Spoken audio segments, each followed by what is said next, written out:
Okay guys, ito po, isang problem po namin dito na na-encounter is every time na maglalaro si client is nag-off yung monitor. So, ang iisipan namin is baka sira yung GPU.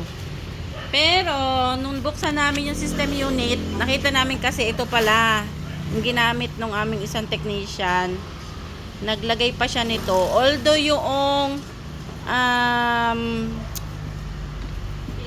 yung PSU niya is may ready na siyang 8 pins, nilagyan pa rin niya nito. Kasi nakalagay daw kasi ito doon sa box ng GPU. Kaya inilagay niya.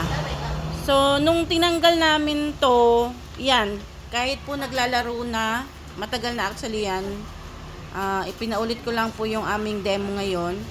So, pinalaruan ko yan siya ng almost 30 minutes. So, problem solved po tayo. Hindi na po siya nagba-blackout. So, yan po. Thank you at na-resolve din namin ito. So, actually mga boss, ma'am and sir, isa po si client na nagpa-build na may RTX 2060 na used na. Pero with box, almost new po siya. Kaya hinabol niya po sa warranty kasi baka nga naman yung GPU ang may problem. Pero so far, hindi po pala kasi ito nga lang po yung problem.